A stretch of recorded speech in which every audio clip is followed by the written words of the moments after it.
สหายสมาชิกพรรคสำรองจำนวน11สหายจาก6หน่วยพรรค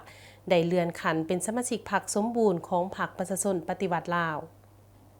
ในวันที่12มิถุนายน2025นี้อยู่ที่แผนกยุติธรรมแขวงจำปาสักได้จัดพิธีเลื่อนสมาชิกพรรคสำรองจำนวน11สหายจาก6หน่วยพรรคคือหน่วยพรรคหากฐานแผนกยุติธรรมหน่วยพรรคกองปฏิบัติคำตัดสินของศาลหน่วยพรรคองค์การอัยการประชาชนแขวงหน่วยพรรคองค์การอัยการประชาชนภาคใต้หน่วยพรรคคณะกวดกาภาคแขวงและหน่วยพรรคแขนงทรัพยากรน้ำและอุตุนิยม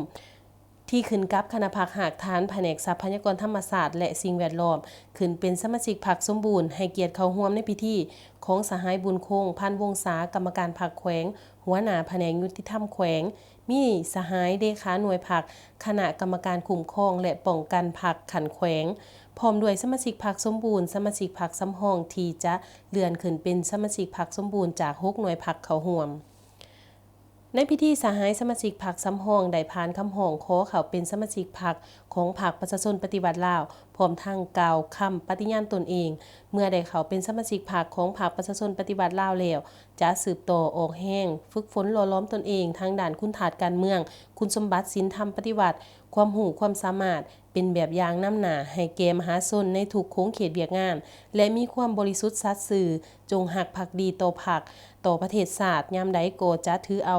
ผลประโยชน์ส่วนรวมเป็นหลักรู้มันหาวหันปฏิบัติหน้าที่ตามการจะตั้งมอบหมายให้อย่างมีผลสำเร็จ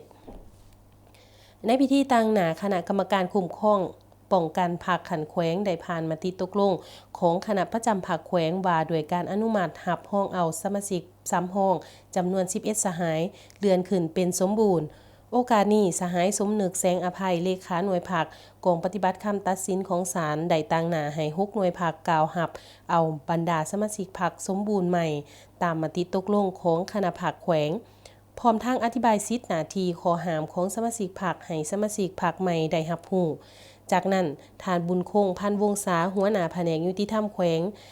ได้ให้เกียรติมอบมติตกลงของคณะประจำพรรคแขวงให้แก่สมาชิกพรรคสมบูรณ์ใหม่พร้อมทั้งมีคำเห็นโอล้ม4ทิศแนวทางโดยเน้นให้บรรดาสมาชิกพรรคสำรองใหม่